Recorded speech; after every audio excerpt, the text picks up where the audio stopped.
High students, welcome to এসওই Bangla channel. আমরা আগের ভিডিওতে শুরু করেছিলাম পরমাণুর গঠন বা অ্যাটমিক স্ট্রাকচার চ্যাপ্টারটি, এবং সেখানে ওই চ্যাপ্টারে আমরা পড়েছিলাম বোরস অ্যাটমিক মডেল এবং তার অ্যাপ্লিকেশন অবধি। মানে আমরা শেষ পড়েছিলাম এনতম কক্ষের ব্যাসার্ধের রাশিমালা বা এনতম কক্ষের শক্তি বা এনতম কক্ষে আবর্তিত ইলেকট্রনের শক্তির রাশিমালা। এই অবধি কি করেছিলাম আমরা পড়েছিলাম। আজকের আমরা ঠিক এর পর থেকে কি করব, শুরু করব। আচ্ছা, আর আমি যেটা বলতে চাই যে আমার ভিডিও যদি তোমাদের খুব ভালো লেগে থাকে তাহলে তোমরা ভিডিওতে বেশি বেশি করে লাইক করো আর ভিডিওটা বেশি বেশি করে শেয়ার করো। আর আমি তো বলেই থাকি যে তোমাদের ভালোবাসা ইজ ইকাল টু আমাদের মোটিভেশন। তোমরা যত বেশি ভালোবাসো আমরা তত বেশি মোটিভেটিভ, মানে আমরা তত বেশি মোটিভেটেড হই। ওকে, তাহলে চলো আর কথা না বাড়িয়ে আমরা চ্যাপ্টারটা স্টার্ট করে দিই। ওকে, তবে ভালো লাগলে অতি অবশ্যই ভিডিওটাকে বেশি বেশি করে শেয়ার করবে এবং বেশি বেশি করে লাইক করবে। তাহলে আমরা চ্যাপ্টার আজকে শুরু করছি অ্যাটমিক স্ট্রাকচার, অর্থাৎ আমরা পরমাণুর গঠন বা স্ট্রাকচার অফ অ্যাটম চ্যাপ্টারটা শুরু করছি। আজকের যে ভিডিওটা আসছে সেটা হচ্ছে আমাদের পার্ট 2 ভিডিও। ওকে, আজকে যেখান থেকে আমরা শুরু করব সেটা হচ্ছে, দেখো লেখা আছে ইলেকট্রোম্যাগনেটিক ওয়েভ, যাকে বাংলায় বলে তড়িৎ চুম্বকীয় তরঙ্গ। যাকে বাংলায় বলে তড়িৎ চুম্বকীয় তড়িৎ চুম্বকীয় তরঙ্গ। যাকে বলে তড়িৎ চুম্বকীয় তরঙ্গ। ওকে, ইলেকট্রোম্যাগনেটিক ওয়েভ। তাহলে আমরা দেখে নিই ইলেকট্রোম্যাগনেটিক ওয়েভ কি জিনিস। ধরো এই হচ্ছে আমার একটা পয়েন্ট। ওকে, এই হচ্ছে আমার একটা পয়েন্ট। এই পয়েন্ট থেকে ঠিক এই ডাইরেকশনে একটা তরঙ্গ কি হচ্ছে, প্রবাহিত হচ্ছে। ওকে, এই পয়েন্ট থেকে এই ডাইরেকশনে একটা তরঙ্গ কি হচ্ছে, প্রবাহিত হচ্ছে। আমি ডাইরেকশনটাকে ধরলাম এক্স ডাইরেকশন। তরঙ্গের প্রবাহকে ইংলিশে বলে প্রোপাগেশন অফ ওয়েভ। তাহলে এই এক্স ডাইরেকশনটা হচ্ছে direction of propagation, direction of propagation of wave. তরঙ্গ যে ডাইরেকশনে প্রবাহিত হয় তার ঠিক লম্ব বরাবর, তার ঠিক লম্ব বরাবর তৈরি হয় ইলেকট্রিক্যাল ফিল্ড। অর্থাৎ ডাইরেকশন অফ প্রপাগেশন যেদিকে থাকবে ঠিক তার লম্ব বরাবর তৈরি হবে কি, ইলেকট্রিক্যাল ফিল্ড। ইলেকট্রিক্যাল ফিল্ড, একে আমি জেড ডাইরেকশন বলছি। আর ঠিক ইলেকট্রিক্যাল ফিল্ডের লম্ব দিকে, ইলেকট্রিক্যাল ফিল্ডের লম্ব দিকে তৈরি হয় ম্যাগনেটিক ফিল্ড। ম্যাগনেটিক ফিল্ড, ওকে, যাকে আমি ওয়াই ডাইরেকশন ধরছি। ওকে, তাহলে আমরা দেখলাম তরঙ্গ যেদিকে প্রবাহিত হয় তার ঠিক লম্ব বরাবর তৈরি হয় ইলেকট্রিক্যাল ফিল্ড, আর ইলেকট্রিক্যাল ফিল্ডের লম্ব দিকে তৈরি হয় ম্যাগনেটিক ফিল্ড। তাই এই তরঙ্গের নাম হচ্ছে ইলেকট্রোম্যাগনেটিক ওয়েভ।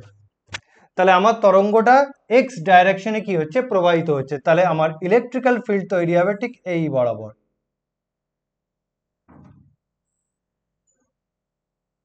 ওকে, তাহলে এই বরাবর আমার তৈরি হচ্ছে কি, ইলেকট্রিক্যাল ফিল্ড। তাহলে ম্যাগনেটিক ফিল্ড কোন বরাবর তৈরি হবে? ম্যাগনেটিক ফিল্ড ঠিক এই বরাবর, ঠিক এই বরাবর কি হবে, ম্যাগনেটিক ফিল্ড তৈরি হবে, যেটাকে আমি ঠিক এঁকে দেখাতে পাচ্ছি না। ওকে, এবার দেখো প্রপাগেশন অফ ওয়েভ আর ইলেকট্রিক ফিল্ডের মধ্যে অ্যাঙ্গেল থাকবে 90°। ইলেকট্রিক ফিল্ড আর ম্যাগনেটিক ফিল্ডের মধ্যে মানে কোণ থাকবে 90°। আবার ম্যাগনেটিক ফিল্ড আর প্রপাগেশন ওয়েভ এদের মধ্যেও কি থাকবে, দেখবে 90° অ্যাঙ্গেল থাকবে। অর্থাৎ প্রত্যেকের সাথে কি আছে, লম্বভাবে কি আছে, অবস্থিত আছে। ওকে, তাহলে আমি কি বললাম, ঠিক এই বরাবর তৈরি হচ্ছে ইলেকট্রিক্যাল ফিল্ড, আর এই বরাবর তৈরি হবে কি, ম্যাগনেটিক ফিল্ড, যেটা আমি ঠিকমতো এঁকে দেখাতে পাচ্ছি না। তার জন্য আমি নেক্সট স্লাইডে একটা ভিডিও রেখেছি, দেখো একটা পিকচার রেখেছি। এটা হচ্ছে একটা ইলেকট্রোম্যাগনেটিক ওয়েভ। দেখো এই এক্স ডাইরেকশন বরাবর কি হচ্ছে, এক্স ডাইরেকশন বরাবর তরঙ্গ কি হচ্ছে, প্রবাহিত হচ্ছে। এই বরাবর তৈরি হয়েছে ইলেকট্রিক্যাল ফিল্ড, আর এই বরাবর তৈরি হয়েছে আমার ম্যাগনেটিক ফিল্ড। তাহলে রেড চিহ্ন কি বোঝাচ্ছে, রেড চিহ্ন ইলেকট্রিক্যাল ফিল্ডকে রিপ্রেজেন্ট করছে, আর ব্লু চিহ্ন ম্যাগনেটিক ফিল্ডকে কি করছে, রিপ্রেজেন্ট করছে। তাহলে দেখো এখানে যে রেড চিহ্ন আছে এটা ইলেকট্রিক ফিল্ডকে রিপ্রেজেন্ট করছে, আর এখানে যে ব্লু চিহ্ন আছে সেটা ম্যাগনেটিক ফিল্ডকে রিপ্রেজেন্ট করছে। তার মানে তরঙ্গ যদি আমার এই বরাবর যায়, তার ঠিক লম্ব বরাবর তৈরি হবে ইলেকট্রিক্যাল ফিল্ড, আর ইলেকট্রিক্যাল ফিল্ডের লম্ব বরাবর তৈরি হবে ম্যাগনেটিক ফিল্ড। এবার এইটাকে কি বলে, এইটাকে বলা হয় ক্রাস্ট বা তরঙ্গ শীর্ষ। তাহলে এইগুলোকে আমরা কি বলছি, তরঙ্গ শীর্ষ। এটাকে কি বলে, এটা হচ্ছে ট্রাফ বা তরঙ্গ পাত, ওকে। এবার পরপর দুটো তরঙ্গ শীর্ষের মধ্যে দূরত্ব বা পরপর দুটো তরঙ্গ পাদের মধ্যে দূরত্বটাকেই বলা হয় কি, ল্যামডা বা তরঙ্গ দৈর্ঘ্য। তাহলে পরপর দুটো তরঙ্গ শীর্ষ বা দুটো তরঙ্গ পাদের মধ্যে দূরত্বটাকেই বলা হয় কি, তরঙ্গ দৈর্ঘ্য বা ওয়েভলেন্থ, যাকে আমরা ল্যামডা দ্বারা কি করি, চিহ্নিত করি। অর্থাৎ এই দুটো তরঙ্গ শীর্ষের মধ্যে দূরত্বটাই হলো কি, তরঙ্গ দৈর্ঘ্য বা ওয়েভলেন্থ। তাহলে চলো আমরা একটু দেখে নিই টার্মগুলো। তাহলে ফার্স্ট টার্ম দেখো তরঙ্গ দৈর্ঘ্য। তরঙ্গ দৈর্ঘ্যকে আমরা ল্যামডা দিয়ে কি করি, চিহ্নিত করি, এবং সেখানে দেখেছি পরপর দুটি তরঙ্গ শীর্ষের মধ্যে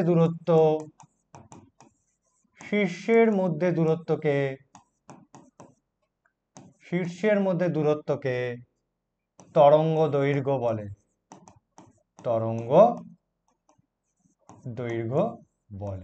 এবং তরঙ্গ দৈর্ঘ্যকে আমরা ল্যামডা দ্বারা কি করি, চিহ্নিত করি। শুধু তরঙ্গ শীর্ষ না, পরপর দুটো তরঙ্গ পাদের মধ্যে দূরত্বটাকেও কি বলা হয়, তরঙ্গ দৈর্ঘ্য, যাকে আমরা ল্যামডা দিয়ে চিহ্নিত করি। এরপর আসছে আমার তরঙ্গ সংখ্যা। তরঙ্গ সংখ্যাকে বলা হয় ওয়েভ নাম্বার।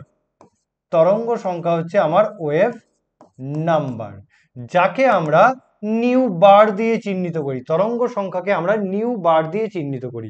তরঙ্গ সংখ্যা কি, প্রতি একক দৈর্ঘ্যে যে কটি তরঙ্গ পাওয়া যায় তাকেই বলা হয় কি, তরঙ্গ সংখ্যা। অর্থাৎ নিউ বার ইজিক্যাল টু হয় 1/λ, অর্থাৎ তরঙ্গ দৈর্ঘ্যের অনন্যকেই হলো কি আমার তরঙ্গ সংখ্যা। আর এটাই হচ্ছে আমার ফর্মুলা, যার সাহায্যে আমরা তরঙ্গ সংখ্যাকে বার করতে পারি। তাহলে নিউ বার ইজিক্যাল টু কি, 1/λ। এবার আমরা পড়বো তরঙ্গের বেগ, দ্য ভেলোসিটি অফ ওয়েভ বা স্পিড অফ ওয়েভ।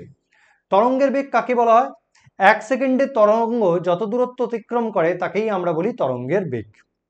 এবার সমস্ত তড়িৎচুম্বকীয় তরঙ্গের বেগ সমান হয়। কি বললাম, সমস্ত তড়িৎচুম্বকীয় তরঙ্গের বেগ কি হয়, সমান হয়, এবং যা আলোর বেগের সমান হয়। তাহলে সমস্ত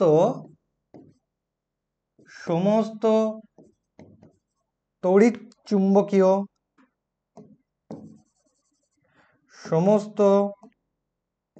ইলেকট্রোম্যাগনেটিক ওয়েভের বেগ কি হয়, সমান হয়, এবং যা আলোর বেগের সমান হয়। তাহলে সমস্ত ইলেকট্রোম্যাগনেটিক ওয়েভের বেগ আলোর বেগের সমান হয়,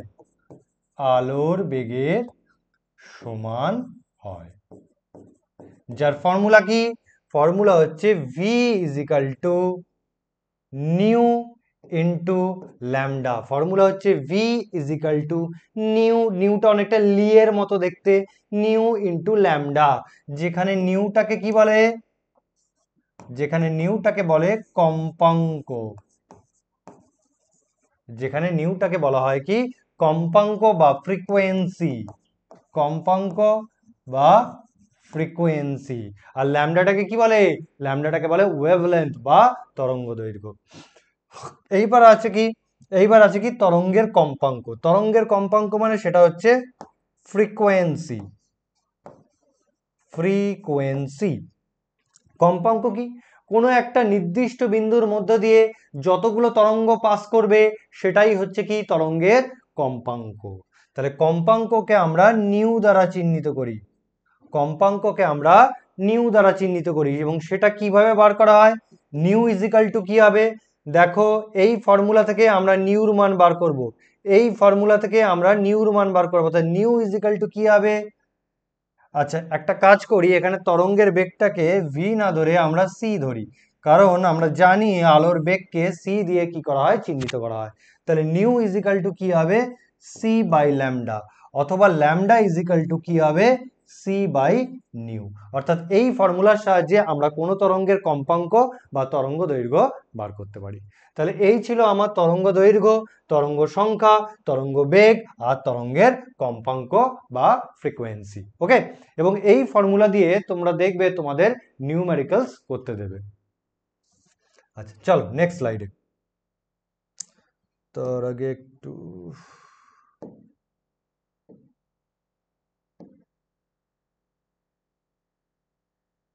ওকে, চলো নেক্সট স্লাইড।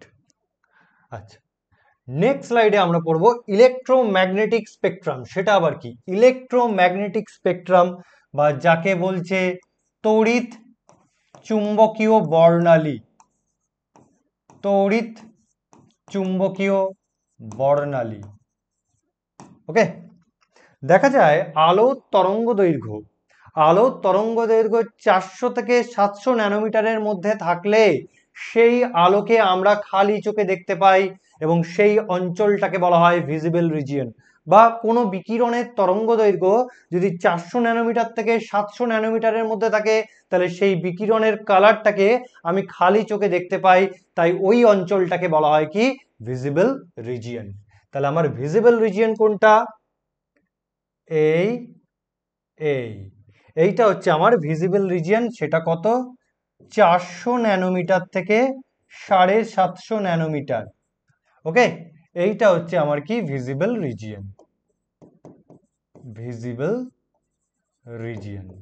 ওকে, কোনো বিকিরণের তরঙ্গ দৈর্ঘ্য এই এর মধ্যে পড়লে, কোনো বিকিরণের তরঙ্গ দৈর্ঘ্য 400 ন্যানোমিটার থেকে 700 ন্যানোমিটারের মধ্যে পড়লে তার কালারটা আমি খালি চোখে কি করতে পারি, দেখতে পাই। কিন্তু এই 400 ন্যানোমিটারের এপাশে পড়লে, বা এটা 750 ন্যানোমিটার হবে, এটা 700 হবে না, এটা 750 ন্যানোমিটার হবে,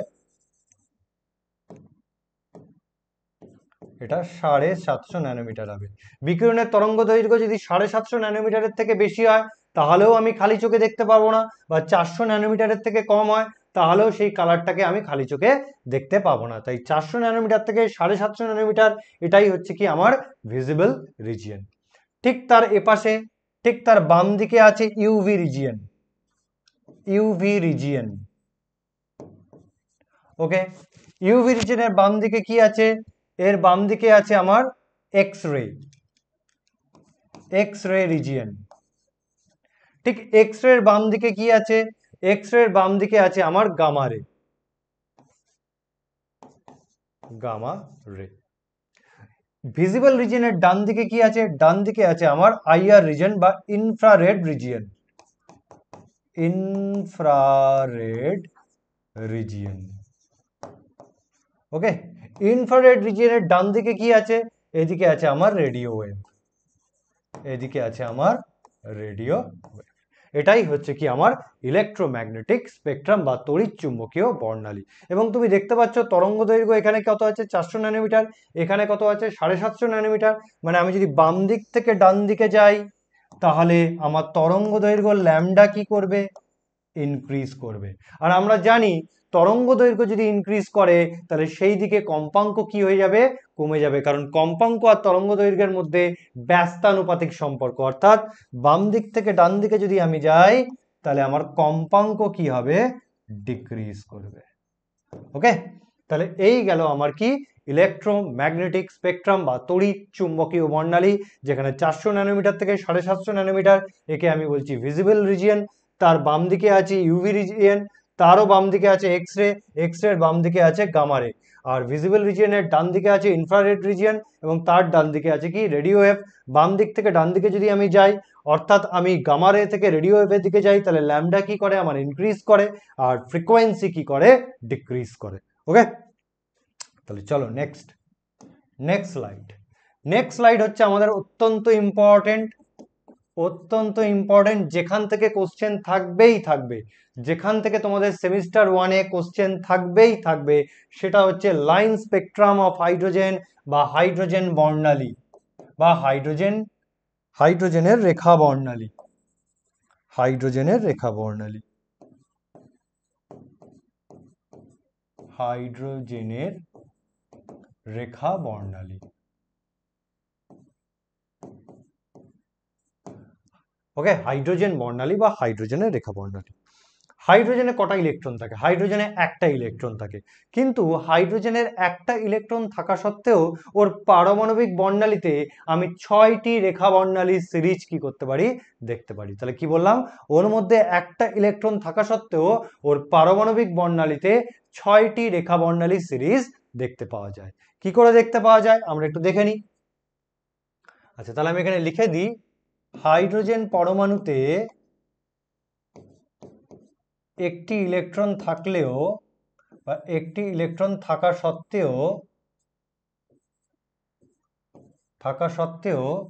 ওর পারমাণবিক বর্ণালীতে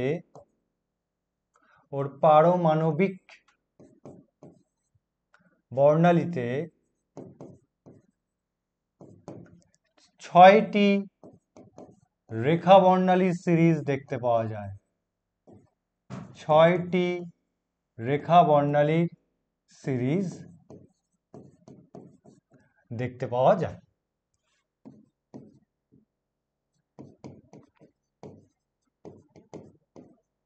ওকে, তাহলে দেখো আমি এখানে নিচ্ছি কি, একটা টিউবের মধ্যে হাইড্রোজেন গ্যাস। আমি কি করছি, এই টিউবের মধ্যে নিচ্ছি H2 গ্যাস। ওকে, এই টিউবের মধ্যে আমি কি নিলাম? H2 গ্যাস নিলাম। ওকে, এবার এই হাইড্রোজেন গ্যাসকে আমি কি করলাম? উত্তপ্ত করলাম, বা এর মধ্যে একটা ইলেকট্রিক্যাল ডিসচার্জ তৈরি করলাম। হাইড্রোজেন গ্যাসটাকে আমি কি করলাম? উত্তপ্ত করলাম। হাইড্রোজেন গ্যাসকে যদি আমি উত্তপ্ত করি, ওর ভেতর কটা ইলেকট্রন আছে? একটা ইলেকট্রন আছে। ওর ভেতর কটা ইলেকট্রন আছে? একটা ইলেকট্রন আছে। সেই একটা ইলেকট্রন বাইরে থেকে শক্তি সংগ্রহ করে, বাইরে থেকে শক্তি শোষণ করে ও কোথায় চলে যাবে? উচ্চতর কক্ষপথে চলে যাবে। তাহলে ওই একটা ইলেকট্রন বাইরে থেকে শক্তি শোষণ করে উচ্চতর কক্ষে কি হয়ে যাবে? চলে যাবে। এবং সেই ইলেকট্রনটি যখন উচ্চতর কক্ষ থেকে নিম্নতর কক্ষে নেমে আসবে, সেই ইলেকট্রনটি যখন উচ্চতর কক্ষপথ থেকে নিম্নতর কক্ষপথে নেমে আসবে, তখন ও কি করবে? শক্তির বিকিরণ করবে। অর্থাৎ হাইড্রোজেন গ্যাসকে আমি যদি উত্তপ্ত করি, তাহলে সেখান থেকে কি হবে? শক্তির বিকিরণ হবে। সেখান থেকে কি হবে? আমার শক্তির বিকিরণ হবে। এবং সামনে যদি আমি একটা প্রিজম রাখি, সামনে আমি একটা প্রিজম রাখলাম, আর প্রিজমের পরে আমি একটা ফটোগ্রাফির প্লেট রাখলাম। প্রিজমের পরে আমি কি রাখলাম? একটা ফটোগ্রাফির প্লেট রাখলাম। তাহলে হাইড্রোজেন গ্যাস থেকে যে শক্তির বিকিরণ ঘটছে, অর্থাৎ সেই বিকিরিত শক্তিকে আমি যদি প্রিজমের মধ্য দিয়ে পাস করাই, তাহলে আমার এই ফটোগ্রাফির প্লেটের ওপর এই 6টি রেখা বর্ণালী তৈরি হবে। কি বললাম? হাইড্রোজেন গ্যাসকে উত্তপ্ত করলে শক্তির যে বিকিরণ ঘটছে, সেই বিকিরিত শক্তিকে আমি প্রিজমের মধ্যে দিয়ে পাস করালে এই ফটোগ্রাফির প্লেটের ওপর 6টি রেখা বর্ণালীর সিরিজ উৎপন্ন হবে। অর্থাৎ এই ফটোগ্রাফির প্লেটে কি তৈরি হবে? 6 series of line spectrum. 6 series of line spectrum কোথায় তৈরি হবে? এই ফটোগ্রাফির প্লেটের ওপর কি হবে? তৈরি হবে। ওকে, দেখো ফটোগ্রাফির প্লেটটা কিভাবে আছে? এইভাবে আছে। এটাকে ঘুরিয়ে যদি আমি আমার চোখের সামনে রাখি, তাহলে আমি ওই ফটোগ্রাফির প্লেটে যে 6টা রেখা বর্ণালী তৈরি হয়েছে, সেগুলোকে আমি পরপর দেখতে পাবো। তাহলে এই ফটোগ্রাফির প্লেটটাকে কি করলাম? ঘুরিয়ে আমার চোখের সামনে আমি রাখছি। সেটা দেখতে কেমন হবে? এই হচ্ছে আমার একটা ফটোগ্রাফির প্লেট। ওকে, তাহলে 6টা রেখা বর্ণালী কি কি তৈরি হবে? 1 নম্বর তৈরি হবে লিম্যান সিরিজ, 2 নম্বর তৈরি হবে বামার সিরিজ, 3 নম্বর তৈরি হবে পাস্টেন সিরিজ, 4 নম্বর তৈরি হবে ব্র্যাকেট সিরিজ, 5 নম্বর হচ্ছে ফুন্ড সিরিজ, আর 6 নম্বর হচ্ছে কি হামফ্রিজ সিরিজ। তাহলে এইটাই হচ্ছে আমার ফটোগ্রাফির প্লেট। যে ফটোগ্রাফির প্লেটের উপর প্রথম যে রেখা বর্ণালীটা আমি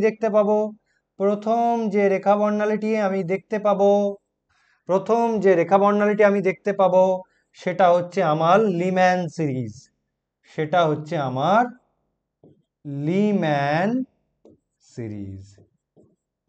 সেটা হচ্ছে আমার লিম্যান সিরিজ। তারপরে একটা গ্যাপ থাকবে, অর্থাৎ একটা ডার্ক ফেজ থাকবে। তারপরে আবার আমি আর একটা রেখা বর্ণালী দেখতে পাবো, আবার আমি আর একটা রেখা বর্ণালী দেখতে পাবো। তাহলে এরপর যে রেখা বর্ণালীটা আমি দেখতে পাবো,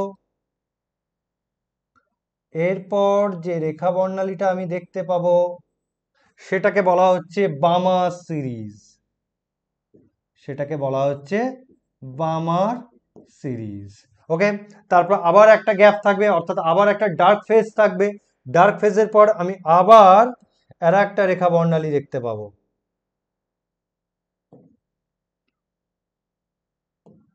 ওকে, বামারের পর ডার্ক ফেজ থাকবে, তারপর আমি দেখতে পাবো এইরকম একটা রেখা বর্ণালী। ওকে, লিম্যান বামার, তারপরে আমি দেখতে পাবো পাশ্চেন, তারপরে আমি দেখতে পেলাম পাশ্চেন সিরিজ। তাহলে লিম্যান বামার পাশ্চেন, তারপরে আবার একটা ডার্ক ফেজ থাকবে, লিম্যান বামার পাশ্চেন।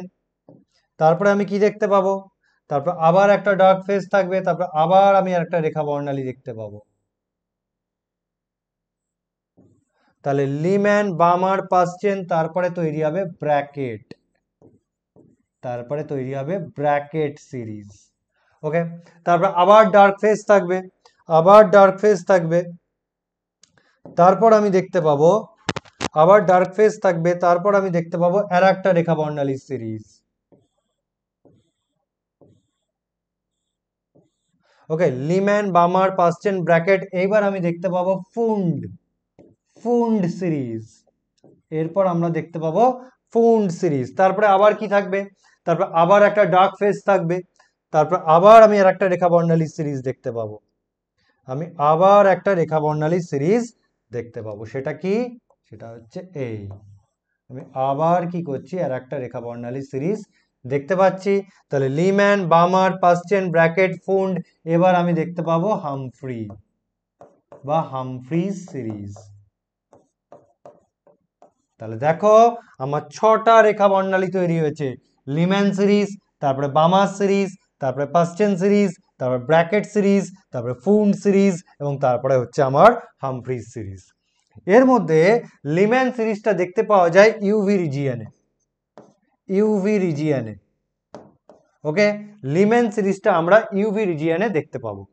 আর যে রেখা বর্ণালীটা আমরা খালি চোখে দেখতে পাবো সেটা হচ্ছে বামার সিরিজ, অর্থাৎ বামার সিরিজকে আমি কিন্তু আমার খালি চোখে দেখতে পাবো।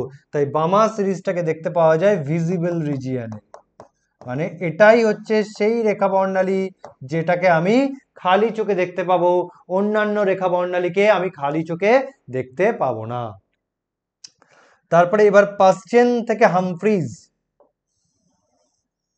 আমার পাশ্চেন থেকে হামফ্রিজ, এই রেখা বর্ণালীগুলোকে কোথায় দেখতে পাওয়া যাবে, এইগুলোকে দেখতে পাওয়া যাবে আইআর রিজিয়ন, মানে ইনফ্রারেড রিজিয়নে দেখতে পাওয়া যাবে। তার মধ্যে পাশ্চেন আর ব্র্যাকেট ইনফ্রারেড রিজিয়নে দেখতে পাবো, আর ফুন্ড আর হামফ্রিজ ফার ইনফ্রারেড রিজিয়নে আমরা দেখতে পাবো। তাহলে এই ছিল আমার 6টা রেখা বর্ণালী, লিম্যান বামার পাশ্চেন ব্র্যাকেট ফুন্ড হামফ্রিজ, যার মধ্যে বামারটা আমি খালি চোখে দেখতে পাবো, এবং এটা দিয়েই একটা কোশ্চেন করে দেবে যে নিচের কোন বর্ণালীটাকে খালি চোখে দেখতে পাওয়া যায়, তোমার অ্যান্সার হবে কি বামার সিরিজ, বামার সিরিজ। ওকে, এবার এই যে 6টা রেখা বর্ণালী তৈরি হলো, কিভাবে তৈরি হলো, কেন তৈরি হলো, তার এক্সপ্লানেশন এবার আমরা পড়ব, তার এক্সপ্লানেশন আমরা এবার পড়ব। চলো, দিস ওয়াজ মানে এই রেখা বর্ণালীর ঘটনাটা, দিস ওয়াজ ওয়েল এক্সপ্লেইনড, বা this was mathematically this was explained by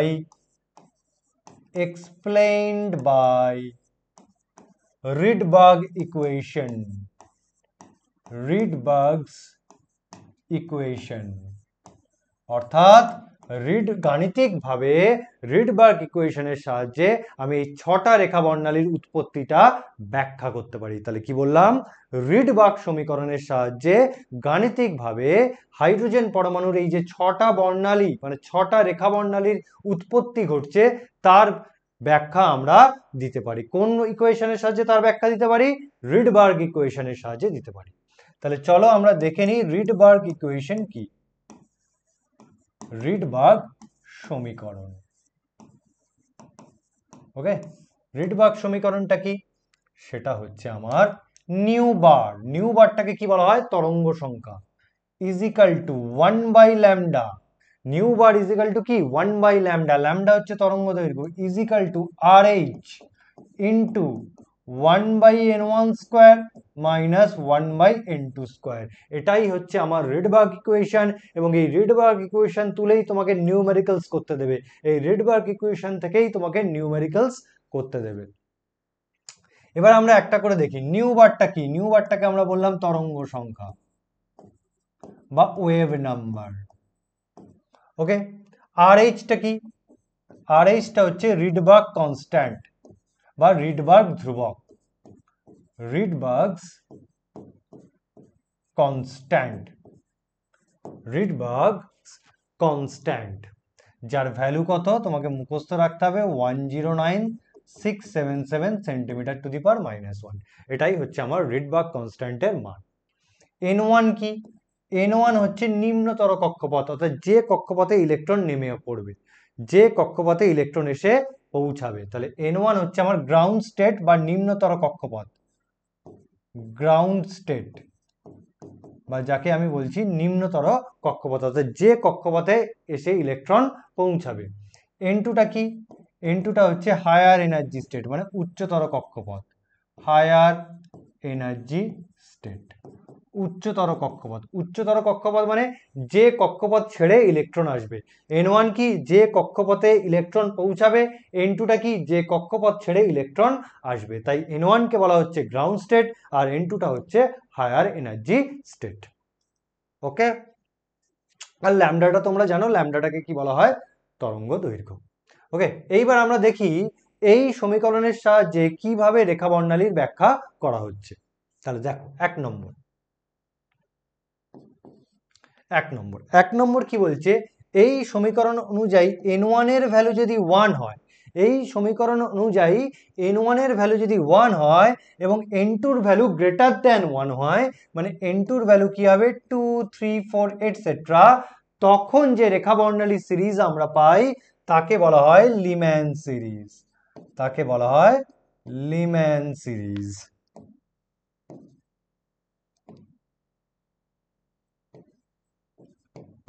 তাকে আমরা বলি লিম্যান সিরিজ। মানে যখন বিভিন্ন উচ্চতর কক্ষপথ থেকে ইলেকট্রন যখন প্রথম কক্ষে নেমে আসে, যখন বিভিন্ন উচ্চতর কক্ষপথ থেকে ইলেকট্রন যখন প্রথম কক্ষে নেমে আসে, তখন যে রেখা বর্ণালী পাই সেটাকেই বলা হচ্ছে লিম্যান সিরিজ। কিরকম দেখতে লাগবে? কিরকম দেখতে লাগবে? এই ধরো আমার নিউক্লিয়াস। ওকে, এইটা হচ্ছে আমার n1, এটা হচ্ছে আমার n = 1, এটা হচ্ছে আমার প্রথম কক্ষপথ। যখন সমস্ত উচ্চতর কক্ষপথ থেকে ইলেকট্রন প্রথম কক্ষে নেমে আসবে, প্রথম কক্ষে নেমে আসবে, প্রথম কক্ষে নেমে আসবে, তখন যে সিরিজটা আমি পাবো সেটাই হচ্ছে কি আমার লিম্যান সিরিজ। তখন যে সিরিজটা পাবো সেটাই হচ্ছে কি আমার লিম্যান সিরিজ। তাহলে লিম্যান সিরিজের ক্ষেত্রে n1 এর ভ্যালু কত? 1, আর n2 হচ্ছে কি গ্রেটার দ্যান 1। তাহলে এক্ষেত্রে রিডবার্গ সমীকরণটা দেখতে কেমন লাগবে? তাহলে লিম্যান সিরিজের ক্ষেত্রে রিডবার্গ সমীকরণটা দেখতে লাগবে, দেখো nu bar is equal to 1 by lambda is equal to RH। n1 এর ভ্যালু কত? 1, তাহলে 1 by 1 square minus 1 by n2 square. এটাই হচ্ছে লিম্যান সিরিজের ক্ষেত্রে আমার রিডবার্গ ইকুয়েশন। এরপর 2 নম্বর, যখন n1 এর ভ্যালু 2 এবং n2 এর ভ্যালু কি গ্রেটার দ্যান 2, অর্থাৎ n2 এর ভ্যালু হবে তখন 3 4 5 এটসেট্রা, তখন যে সিরিজ পাই তাকে আমরা বলি বামার সিরিজ, যেটাকে আমরা খালি চোখে দেখতে পাই। অর্থাৎ যখন বিভিন্ন উচ্চতর কক্ষপথ থেকে ইলেকট্রন যখন দ্বিতীয় কক্ষে নেমে আসে, তখন যে রেখা বর্ণালী তৈরি হয় তাকেই বলা হয় কি বামার সিরিজ। মানে এরকম, এইটা হচ্ছে আমার n = কি 2, অর্থাৎ যখন সমস্ত উচ্চতর কক্ষপথ থেকে ইলেকট্রন যখন দ্বিতীয় কক্ষে নেমে আসবে, ইলেকট্রন যখন দ্বিতীয় কক্ষে নেমে আসবে তখন যে রেখা বর্ণালী পাবো একেই আমি বলবো কি বামা সিরিজ। তাহলে চলো নেক্সট তাহলে এক্ষেত্রে রিডবার্গ ইকুয়েশনটা দেখতে কেমন লাগবে? এক্ষেত্রে রিডবার্গ ইকুয়েশনটা দেখতে লাগবে nu bar is equal to 1 by lambda is equal to RH into n1 এর জায়গায় কত হবে 2 হবে 1/2 স্কোয়ার মাইনাস 1/n2 স্কোয়ার। এটাই বামার সিরিজের ক্ষেত্রে রিডবার্গ ইকুয়েশন এবং এই বামার সিরিজকে আমরা খালি চোখে দেখতে পাই। 3 নম্বর n1 এর ভ্যালু যখন 3 তাহলে n2 এর ভ্যালু কি হবে গ্রেটার দ্যান 3, তাহলে n2 ইজ ইকাল টু আমার কি হবে 4 5 6, তখন যে সিরিজটা পাবো তাকে আমি বলবো পাশ্চেন সিরিজ।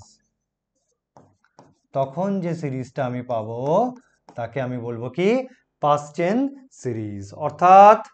অর্থাৎ যখন বিভিন্ন উচ্চতর কক্ষপথ থেকে ইলেকট্রন যখন তৃতীয় কক্ষে নেমে আসে তখন যে রেখা বর্ণালী উৎপন্ন ঘটে, তখন যে রেখা বর্ণালীর উৎপত্তি হয় তাকেই বলা হয় কি পাশ্চেন সিরিজ। তাহলে একটু দেখে নি, তার মানে এটা হচ্ছে আমার n ইজ ইকাল টু কি 3, অর্থাৎ বিভিন্ন উচ্চতর কক্ষপথ থেকে যখন ইলেকট্রন থার্ড কক্ষে নেমে আসে তখন যে রেখা বর্ণালী পায় এটাকেই আমরা বলি কি পাশ্চেন সিরিজ। নেক্সট 4 নম্বর n1 যখন 4 তখন n2 কি গ্রেটার দ্যান 4, অর্থাৎ n2 হবে 5 6 7, তখন যে সিরিজ পাই তখন আমরা তাকে বলবো ব্র্যাকেট সিরিজ। আর ব্র্যাকেট সিরিজের ক্ষেত্রে রিডবার্গ ইকুয়েশন কি হবে তোমরা একটু বাড়িতে করে নিও, তৈরি করে নিও। ওকে, পাশ্চেন সিরিজের ক্ষেত্রে রিডবার্গ ইকুয়েশন কেমন দেখতে লাগবে তোমরা বাড়িতে করে নিও এবং আশা করি তোমরা পারবে। 5 নম্বর কি যখন n1 এর ভ্যালু হচ্ছে আমার 5 আর n2 কি হবে গ্রেটার দ্যান 5, অর্থাৎ 6 7 8, তখন যে রেখা বর্ণালী পাবো লিম্যান বামার পাশ্চেন ব্র্যাকেট, তারপরে হবে ফুন্ড সিরিজ। তখন আমরা পাবো কি ফুন্ড সিরিজ।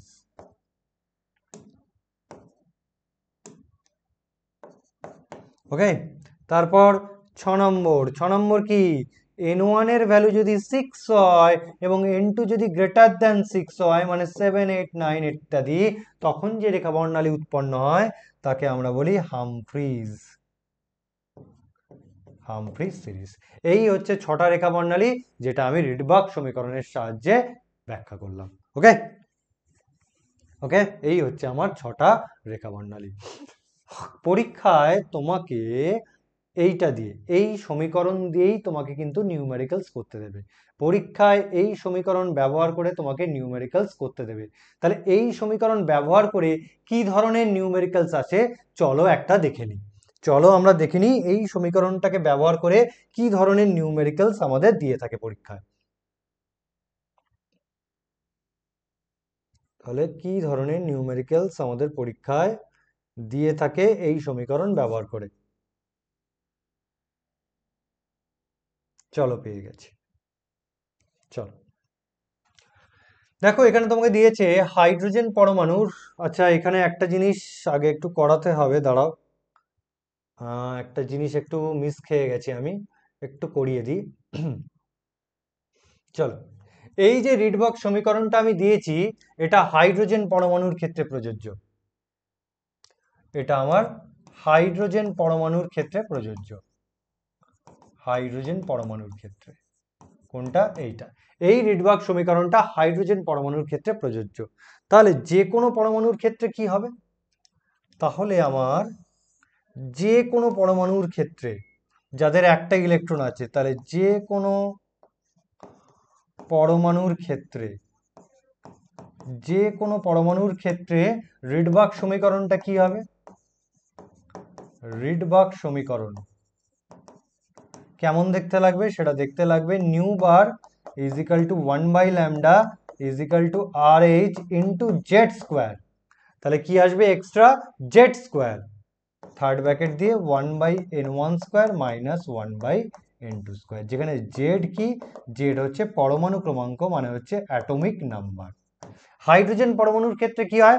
হাইড্রোজেন পরমাণুর ক্ষেত্রে এই জেড এর ভ্যালু কি হয়ে যায়, 1 হয়ে যায়। তাহলে হাইড্রোজেন পরমাণুর ক্ষেত্রে জেড এর ভ্যালু 1 হওয়াতে তখন সমীকরণটা ঠিক এই রকম দেখতে লাগে।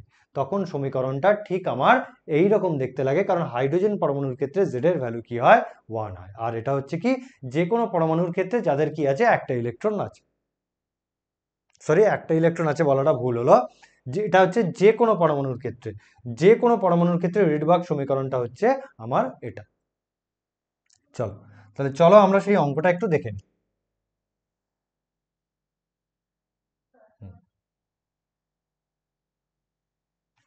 দেখো কি দিয়েছে, হাইড্রোজেন পরমাণুর একটি ইলেকট্রন n = 4 থেকে n = 2 তে লাফিয়ে পড়লে উৎপন্ন রেখা বর্ণালীর তরঙ্গ দৈর্ঘ্য নির্ণয় করো। উৎপন্ন রেখা বর্ণালীর তরঙ্গ দৈর্ঘ্য নির্ণয় করো। তাহলে কি বলছে, হাইড্রোজেন পরমাণুতে একটা ইলেকট্রন চতুর্থ কক্ষ থেকে দ্বিতীয় কক্ষে লাফিয়ে পড়লে, চতুর্থ কক্ষ থেকে দ্বিতীয় কক্ষে লাফিয়ে পড়লে তখন উৎপন্ন বর্ণালীর তরঙ্গ দৈর্ঘ্য নির্ণয় করো। তোমাকে যদি বলে দেয় যে উচ্চতর কক্ষপথ থেকে ইলেকট্রন নিম্নতর কক্ষপথে লাফিয়ে পড়লো এবং তোমাকে তরঙ্গ সংখ্যা বা তরঙ্গ দৈর্ঘ্য নির্ণয় করতে দিল, তখন তুমি চোখ বন্ধ করে রিডবার্গ সমীকরণ ব্যবহার করবে। তাহলে কি বললাম, রিডবার্গ সমীকরণ তুমি কখন ব্যবহার করবে, যখন তোমাকে বলে দেওয়া হবে কোনো পরমাণু ইলেকট্রন উচ্চতর কক্ষপথ থেকে নিম্নতর কক্ষপথে লাফিয়ে পড়লো এবং তোমাকে বার করতে দিল তরঙ্গ দৈর্ঘ্য বা তরঙ্গ সংখ্যা, তখন তুমি চোখ বন্ধ করে রিডবার্গ সমীকরণ কি করবে, ব্যবহার করবে। তাহলে দেখো এখানে n = 4, মানে চতুর্থ কক্ষটা হচ্ছে আমার উচ্চতর কক্ষপথ। তাহলে আমি এখানে লিখছি প্রশ্ন অনুসারে n2 = কত, 4, n = 2, অর্থাৎ যে কক্ষে ইলেকট্রন পৌঁছালো, অর্থাৎ n1 = কি, 2। ওকে, RH এর ভ্যালু কি, RH এর ভ্যালু আমরা জানি 109677 সেন্টিমিটার টু দি পাওয়ার -1। আর কি জানি, আর জানি 1 angstrom = 10 to the power -8 centimetre. Okay, কারণ দেখো তুমি যদি অপশনগুলোকে খেয়াল করো তাহলে অপশনে ইউনিট কি দেওয়া আছে, অ্যাংস্ট্রম ইউনিটে দেওয়া আছে। ওকে, অর্থাৎ আমার উত্তরটা সেন্টিমিটারে আসবে, সেখান থেকে আমি কোথায় চলে যাব, অ্যাংস্ট্রমে পৌঁছে যাব। দেখো তাহলে আমি এখানে রিডবার্গ সমীকরণটা বসাচ্ছি। ফর্মুলা কি, 1/λ, অর্থাৎ নিউ বার = কি, 1/λ। এখানে আমাকে নিউ বার জানতে চাইনি, তাহলে নিউ বার যেহেতু জানতে চাইনি, তাই নিউ বার কথাটা এখানে লেখার আমার দরকার নেই। তাহলে চলো 1/λ = কি, RH, যেহেতু হাইড্রোজেন পরমাণু বলে দিয়েছে তাই এক্ষেত্রে z এর ভ্যালু কত, 1। তাহলে 1/λ = RH × 1/n1² - 1/n2²। তাহলে কত হচ্ছে, ভ্যালুগুলো আমি বসিয়ে দিই। RH কত, 109677 ইন্টু, ওকে, n1 এর ভ্যালু কত দেখো, 2, তাহলে 1/2² মাইনাস n2 এর ভ্যালু কত, 4, 1/4²। ওকে, তাহলে দেখো 1/λ = 109677, তারপরে ওখানে দেখো কি বেরোচ্ছে আমার, আচ্ছা এখানে হচ্ছে 1/4 মাইনাস 1/16, আমার লসাগু হবে 16, তাহলে 16 হলে 4 মাইনাস 1, দেখো এটাই আসছে। তারপর এখান থেকে লিখতে পারি 109677 ইন্টু 3/16, তাহলে আমার কি আসলো, 1/λ = 109677 ইন্টু 3/16। আমাকে কার ভ্যালু বার করতে দিয়েছে, আমাকে তরঙ্গ দৈর্ঘ্য বার করতে দিয়েছে, অর্থাৎ আমাকে ল্যামডা বার করতে দিয়েছে। তাহলে ল্যামডা = কি হবে, এটাকে উল্টে দেব, উল্টে দিলে কি আসে, 16 ডিভাইড বাই কি আসবে, 109677 ইন্টু কি হবে, 3। তাহলে আমরা একটু ক্যালকুলেটর ইউজ করি, অর্থাৎ আমার কাছে দেখো একটা মোবাইল আছে, মোবাইলের মধ্যে ক্যালকুলেটর আছে, তাহলে আমি একটু ক্যালকুলেটরটা ইউজ করি। ক্যালকুলেটরটাকে ইউজ করি, তাহলে 16 ডিভাইড বাই 109677 ডিভাইড বাই 3, আচ্ছা ওকে। তাহলে দেখো ক্যালকুলেশন করলে আমার কত আসছে, ক্যালকুলেশন করলে আমার আসছে, ক্যালকুলেশন করলে আমার আসছে 4862 into 10 to the power -8 centimetre. তাহলে আমার কত আসছে, 4862 ইন্টু 10⁻⁻8 সেন্টিমিটার। আমরা জানি 10⁻⁻8 সেন্টিমিটার ইজ ইকাল টু কি 1 অ্যাংস্ট্রম। তার মানে আমি এটা লিখতে পারি 4862 অ্যাংস্ট্রম। তাহলে আমার কোন অপশনটা হচ্ছে 4862, মানে দেখো এইটা আমি করতে পারি 4864। 4862 মানে আমার কোন অপশনটা হবে 4864, একদম কাছাকাছি। আর অন্যান্য কোনো অপশন আসছে? এটা 2000, এটা 2560, এটা 3000, কোনো অপশনই আসছে না। কাছাকাছি অপশনটা কি আছে? আমার অপশন এ। তাহলে আমার 4862 আসছে, আর অপশনে কি আছে? 4864। তাহলে ইট ইজ দ্য আমার correct option. So it is the correct option. Okay, তাহলে এইভাবে এই ধরনের নিউমেরিক্যালস গুলো তোমাদের করতে হবে। তাহলে চলো আমরা আবার ব্যাকে ফিরে যাই।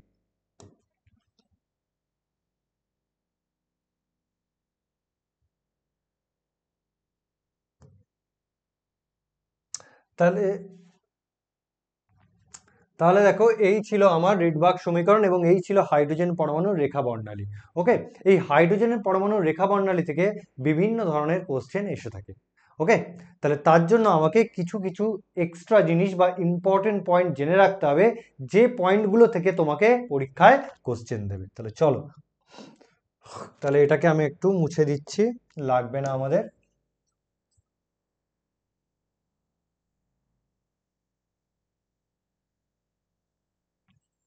এবার কিছু ইম্পর্টেন্ট জিনিস পড়বো যেখান থেকে আমার কোশ্চেন কিন্তু পরীক্ষায় দিয়ে থাকে এবং আগেও দিয়েছে, প্রিভিয়াস ইয়ারেও দিয়েছে। তাহলে সেটাকে আমি নোট বলে লিখছি। নোট, কি কি নোট আমি দিচ্ছি ইম্পর্টেন্ট পয়েন্টসে। ফার্স্ট পয়েন্ট হচ্ছে, যে কোনো বর্ণালীর প্রথম লাইন পাওয়ার ক্ষেত্রে, মানে যে কোনো বর্ণালীর প্রথম লাইন বা আলফা লাইন আমি কখন পাবো। হাইড্রোজেন পরমাণুতে 6টা রেখা বর্ণালী আছে। তাহলে এই 6টা রেখা বর্ণালীর মধ্যে যে কোনো একটি রেখা বর্ণালীর প্রথম লাইন বা আলফা লাইন আমি কখন পাবো। তাহলে কখন পাবো? তাহলে যে কোনো বর্ণালীর প্রথম লাইন বা ফার্স্ট লাইন, যাকে বলা হচ্ছে আলফা লাইন। আলফা লাইন আমরা কখন পাবো? যখন n2 ভ্যালু n1 প্লাস 1 হবে। যখন n2 ভ্যালু n1 প্লাস 1 হবে। জিনিসটা ঠিক ক্লিয়ার হলো না, তাই তো? দাঁড়াও আমি আগে লিখিয়ে নিই, তারপর জিনিসগুলোকে ক্লিয়ার করে দেবো। এবার 2 নম্বর পয়েন্ট, যে কোনো বর্ণালীর দ্বিতীয় লাইন আমি কখন পাবো। দ্বিতীয় লাইন মানে সেকেন্ড লাইন, যাকে বলা হচ্ছে বিটা লাইন। বিটা লাইন আমি কখন পাবো? বিটা লাইন আমি তখনই পাবো যখন n2 ভ্যালু n1 প্লাস 2 হবে। যখন n2 ভ্যালু কি হবে? n1 plus 2। তাহলে দেখো, যখন n1 প্লাস 1 হচ্ছে তখন প্রথম লাইন, যখন n1 প্লাস 2 হচ্ছে তখন আমি কি পাচ্ছি? দ্বিতীয় লাইন। ঠিক একই রকম ভাবে পাওয়া যায় তৃতীয় লাইন। তৃতীয় লাইনটা হচ্ছে গামা লাইন। গামা লাইন কখন পাবো? যখন n2 ইজিক্যাল টু হবে n1 প্লাস 3। ঠিক একই রকম আছে ডেল্টা লাইন। ডেল্টা লাইনটা হচ্ছে চতুর্থ লাইন। চতুর্থ লাইন কখন পাবো? যখন n2 ইজিক্যাল টু কি হবে? n1 plus 4। ওকে, আমি শুধুমাত্র আলফা লাইন আর বিটা লাইন দেখালাম, এছাড়াও আছে তোমার গামা লাইন আর ডেল্টা লাইন। এবার তোমাদের ব্যাপারটা ঠিক আধো আধো বুঝতে পারলে, বাকি অর্ধেক বুঝতে পারোনি। তাহলে জিনিসটা চলো ক্লিয়ার করে নিই। তাহলে আমি কি বলেছি? যে কোনো বর্ণালীর প্রথম লাইন পাওয়ার ক্ষেত্রে, ওকে, আমি ধরে নিলাম লিম্যান সিরিজ। আমি ধরে নিলাম লিম্যান সিরিজ। ওকে, তাহলে লিম্যান সিরিজের ক্ষেত্রে আমি আলফা লাইন কখন দেখতে পাবো? আলফা লাইন কখন দেখতে পাবো লিম্যান সিরিজের ক্ষেত্রে? তাহলে দেখো, লিম্যান সিরিজের ক্ষেত্রে n1 এর ভ্যালু কত হয়? n1 এর ভ্যালু কত হয়? 1। যখন n1 1 হয় তখন আমরা পাই কি? Leman series. তাহলে লিম্যান সিরিজের আলফা লাইন কখন দেখতে পাবো? যখন n2 ইজিক্যাল টু কত হবে? n1 প্লাস 1, অর্থাৎ n2 এর ভ্যালু কি হবে? n1 এর মান কত? n1 এর মান 1। তাহলে 1 প্লাস 1 কত? 2। অর্থাৎ লিম্যান সিরিজের ক্ষেত্রে n2 যখন 2 হবে তখন আমি ওর ফার্স্ট লাইন বা আলফা লাইনকে দেখতে পাবো। তাহলে আমি বিটা লাইন বা সেকেন্ড লাইন কখন দেখতে পাবো লিম্যান সিরিজের ক্ষেত্রে? তখন n2 ভ্যালু কত হবে?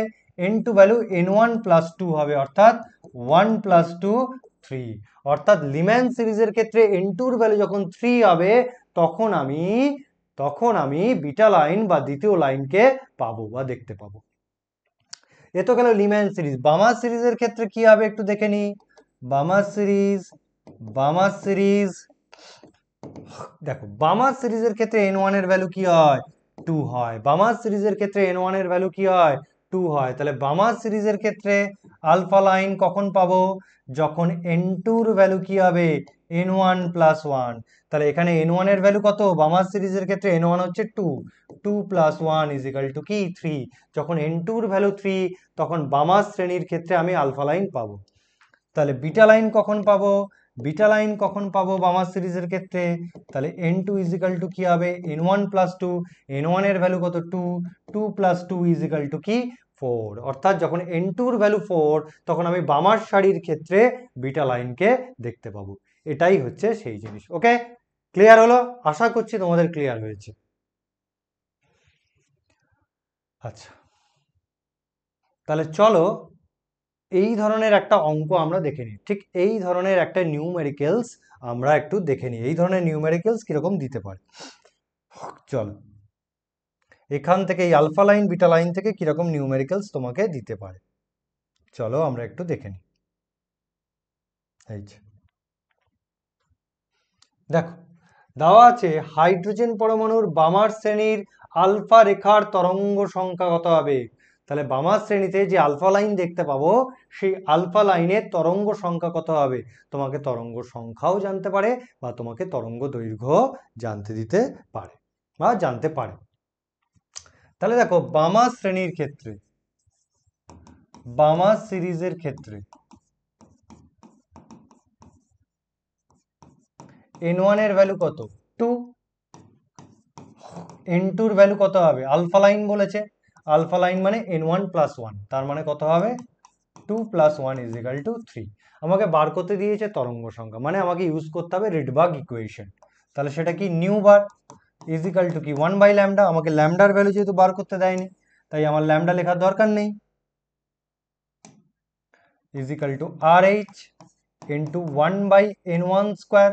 এখানে n1 এর ভ্যালু কত 2, এখানে আমার n1 এর ভ্যালু কত আছে লিখে নিই 1 by n1 square minus 1 by n2 square. এখানে দেখো আর এইচ, আর এইচ এর ভ্যালু কত 109677 ইন্টু এখানে n1 এর ভ্যালু কত বামা শ্রেণীর ক্ষেত্রে 2, তাহলে 1 by 2 square minus 1 by 3 square, কারণ এখানে n2 এর ভ্যালু কত আমার 3। যখন n2 3 হবে তখন আমি বামা শ্রেণীর ক্ষেত্রে আলফা লাইনকে দেখতে পাবো। তাহলে এখানে আমি বার করছি, অতএব new bar is equal two কত বেরোচ্ছে 109677 ইন্টু এটা কত আসছে 1/4, ওটা হচ্ছে 1/9, তাহলে আমার আসছে 36। ওকে, এটা হচ্ছে 1/4 আর এটা হচ্ছে 1/9, লসাগু বার করলে আসে কত 36। তাহলে এখানে হবে 5/36, তোমরা বার করে দেখবে এটা আমার আসবে 5/36। তাহলে আমার কত আসছে 109677 ইন্টু 5/36 করলে কত আসছে নিউ বার। দেখি আমাদের ক্যালকুলেটর মানে আমাদের ফোন আছে হাতের কাছে, চলো দেখে নিই। তাহলে আমার কত আছে 109677 into 5 is equal to divide by 36। আচ্ছা, তাহলে আমার চলে এসছে, দেখো আমার এসছে নিউ বার মানে তরঙ্গ সংখ্যা 15232.91। ইউনিট কি হবে, ইউনিট হবে সেন্টিমিটার টু দি পাওয়ার -1। এটাই হচ্ছে আমার কি আলফা রেখার তরঙ্গ সংখ্যা, এটাই হচ্ছে কি আমার আলফা রেখার তরঙ্গ সংখ্যা। তার মানে তোমরা দেখলে এইভাবে আলফা আর বিটা রেখার থেকে তোমাকে এই ধরনের কোশ্চেন তোমাদের দিয়ে থাকবে। তাহলে চলো নেক্সট, তাহলে নেক্সট আমরা নোট পড়ছিলাম, চলো সেই নোটে ফিরে যাই, যে ইম্পর্টেন্ট পয়েন্টগুলো পড়াচ্ছিলাম ঠিক সেখানে ফিরে যাই। 3 নম্বর, কখন তুমি কোনো বিকিরণের ক্ষুদ্রতম তরঙ্গ দৈর্ঘ্য এবং বৃহত্তম তরঙ্গ দৈর্ঘ্য পাবে। তাহলে আমি লিখছি কোনো রেখা বর্ণালীর ক্ষেত্রে, কোনো রেখা বর্ণালীর ক্ষেত্রে বৃহত্তম বিকিরণের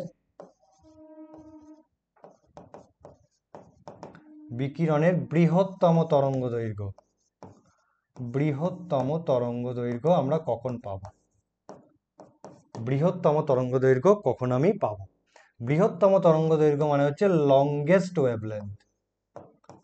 লংগেস্ট ওয়েভলেন্থ, এবং এটাও কিন্তু তোমাদের নিউমেরিক্যালস দেয় যে লংগেস্ট ওয়েভলেন্থ বার করো, শর্টেস্ট ওয়েভলেন্থ বার করো। ওকে, বিকিরণের বৃহত্তম তরঙ্গ দৈর্ঘ্য আমরা কখন পাবো? তখন n2 এর ভ্যালু কি হবে? তখন n2 এর ভ্যালু কি হবে একটু দেখে নাও। দেখো, আমরা প্লাঙ্কস কোয়ান্টাম থিওরি থেকে জেনেছি delta E equal to H nu. Delta E equal to কি? এইচ নিউ, বা এখান থেকে লিখতে পারি এইচ সি বাই ল্যামডা। এখান থেকে আমরা কি লিখতে পারি? H C by lambda. Nu equal to লেখা যায় সি বাই ল্যামডা। ডেল্টা ইটা কি? ডেল্টা ইটা হচ্ছে এনার্জি গ্যাপ, দুটো কক্ষের মধ্যে শক্তির পার্থক্য। দুটো কক্ষের মধ্যে শক্তির পার্থক্য। দেখো, এই ডেল্টা ই এর ভ্যালু যত কম হবে, মানে দুটো কক্ষের মধ্যে শক্তির পার্থক্য যত কম হবে, দেখো নিউর ভ্যালু মানে কম্পাঙ্কও কি হবে? তত কম হবে, কিন্তু তরঙ্গ দৈর্ঘ্য কি হবে? বেশি হবে। তাহলে ডেল্টা ই এর মান যত কম হবে, তরঙ্গ দৈর্ঘ্য কি হবে? তত বেশি হবে। ডেল্টা ই এর মান যদি মিনিমাম হয়, তখন আমি তরঙ্গ দৈর্ঘ্যটাকে ম্যাক্সিমাম পাবো। ডেল্টা ই এর ভ্যালু যত মিনিমাম হবে, এর ভ্যালু কি হবে? ম্যাক্সিমাম হবে। ডেল্টা ই এর ভ্যালু কখন মিনিমাম হয়? ডেল্টা ই এর ভ্যালু কখন মিনিমাম হয়? যখন দুটো পাশাপাশি কক্ষের মধ্যে শক্তির পার্থক্য আমরা দেখব। যখন আমরা দুটি পাশাপাশি কক্ষের মধ্যে শক্তির পার্থক্য দেখব, তখনই কি হয়? ডেল্টা ইটা মিনিমাম হয়, তখন তার তরঙ্গ দৈর্ঘ্য কি হয়? ম্যাক্সিমাম হয়। অর্থাৎ পাশাপাশি দুটি কক্ষের মধ্যে শক্তির পার্থক্য যখন আসবে, তখনই ডেল্টা ইটা কি হবে? মিনিমাম হবে, এবং তরঙ্গ দৈর্ঘ্যটা কি হবে? ম্যাক্সিমাম হবে। তার মানে এটা যদি আমি n1 ধরি, এটা যদি আমি n2 ধরি, তাহলে n2 ইজিক্যাল টু কি হবে? n2 ইজিক্যাল টু হবে n1 প্লাস 1। তাহলে দেখো n2টা কি? এটা যদি n1 হয়, তাহলে এটা কি? n1 প্লাস 1, যাকেই আমি ধরছি কি? n2। এটা যদি n1 হয়, তাহলে এটা কি হবে? n1 plus 1। এটা কি হবে? n1 plus 2। তাহলে n2 ইজিক্যাল টু যখন n1 প্লাস 1 হবে, অর্থাৎ ঠিক তার পাশের কক্ষ, যে কক্ষটা আমি নিচ্ছি ঠিক তার পাশের কক্ষ, তখনই আমার এনার্জি গ্যাপটা কি হবে? মিনিমাম হবে।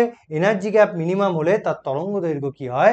ম্যাক্সিমাম হয়। অর্থাৎ পাশাপাশি পাশাপাশি দুটো কক্ষের শক্তির পার্থক্য সর্বদা কি হয়? মিনিমাম হয়, এবং তখন তরঙ্গ দৈর্ঘ্যটা কি হয়? ম্যাক্সিমাম হয়। অর্থাৎ লংগেস্ট ওয়েভলেন্থ আমি তখনই পাবো যখন n2 এর ভ্যালু কি হবে? n1 প্লাস 1 হবে, ঠিক তার পাশের কক্ষ হবে। ঠিক তার পাশের কক্ষ হবে, তখনই এনার্জি গ্যাপটা মিনিমাম হবে, এবং তরঙ্গ দৈর্ঘ্যটা কি হবে?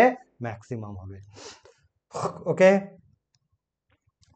এবার দেখো, এবার ডেল্টা ই এর ভ্যালু যদি বেশি হয়, তাহলে নিও বেশি হয়, মানে কম্পাঙ্কও বেশি হয়, কিন্তু তরঙ্গ দৈর্ঘ্য কি করে? ডিক্রিজ করে। তাহলে ডেল্টা ই এর ভ্যালু ম্যাক্সিমাম হলে কম্পাঙ্ক ম্যাক্সিমাম হবে, কিন্তু তরঙ্গ দৈর্ঘ্য কি হবে? মিনিমাম হবে। তরঙ্গ দৈর্ঘ্য কি হবে? মিনিমাম হবে। অর্থাৎ শর্টেস্ট ওয়েভলেন্থ আমি কখন পাবো? যখন ডেল্টা ই এর ভ্যালু ম্যাক্সিমাম হবে। যখন এটা ম্যাক্সিমাম হবে, তখন তরঙ্গ দৈর্ঘ্যটা কি হবে? মিনিমাম হবে। ওকে, তাহলে দেখো, তাহলে আমরা ক্ষুদ্রতম তরঙ্গ দৈর্ঘ্য কখন পাবো?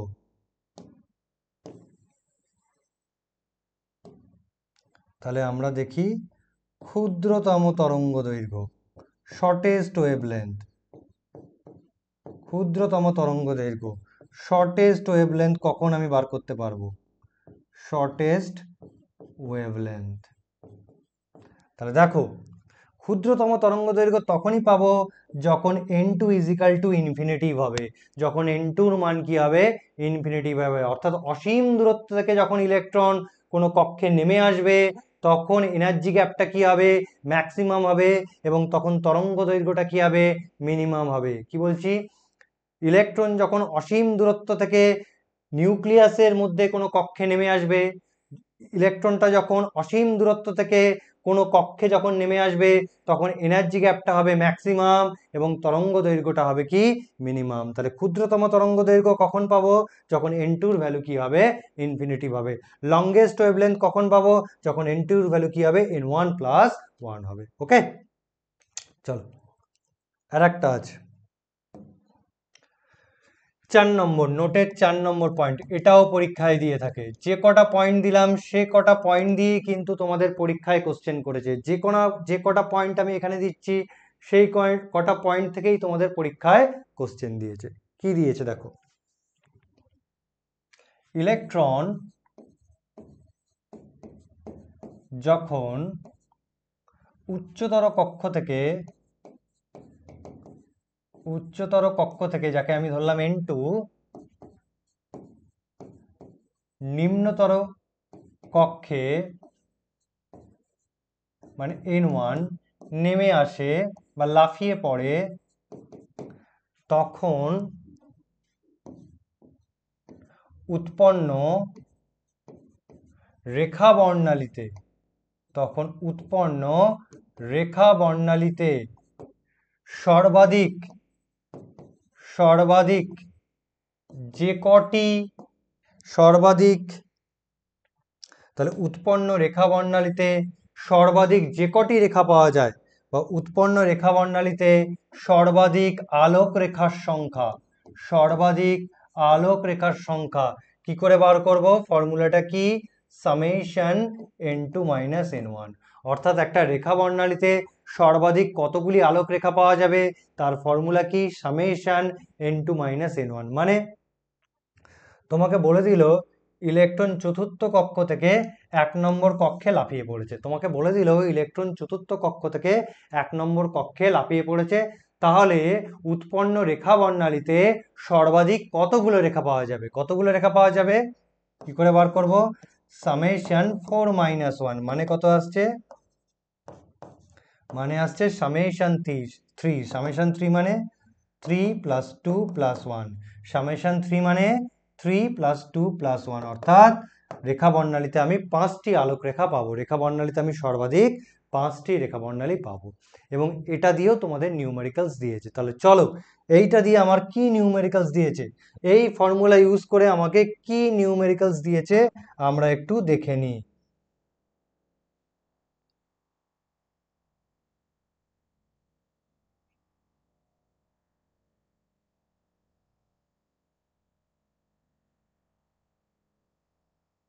এই যে পেয়ে গেছি। দেখো বলেছে হাইড্রোজেন পরমাণুর একটি ইলেকট্রন n = 6 থেকে ভূমিস্তরে লাফিয়ে পড়লো। ভূমিস্তর মানে এখানে n এর ভ্যালু কত? 1। অর্থাৎ n = 6 থেকে ভূমিস্তরে লাফিয়ে পড়লে উৎপন্ন বর্ণালীতে সর্বাধিক আলোক রেখার সংখ্যা কতগুলি? উৎপন্ন বর্ণালীতে সর্বাধিক আলোক রেখার সংখ্যা, এবং এটা কিন্তু পরীক্ষায় এসছে। কি করে বার করব? ফর্মুলা হচ্ছে সামেশন n2 - n1। এটাই হচ্ছে আমার ফর্মুলা। এখানে উচ্চতর কক্ষপথ কি? 6, তাই n2 = কি? 6। এখানে নিম্নতর কক্ষপথ কি? 1, তাহলে এখানে n1 = কি? 1।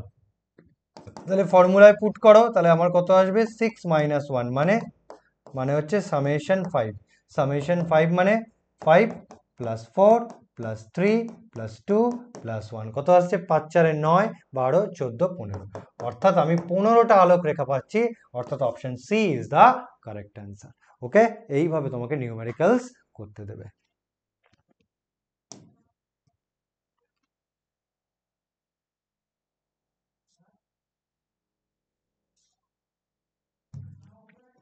তাহলে এই ছিল আমার হাইড্রোজেনের রেখা বর্ণালী। তাহলে চলো আমরা নেক্সট স্লাইডে চলে যাই, নেক্সট টপিকে চলে যাই।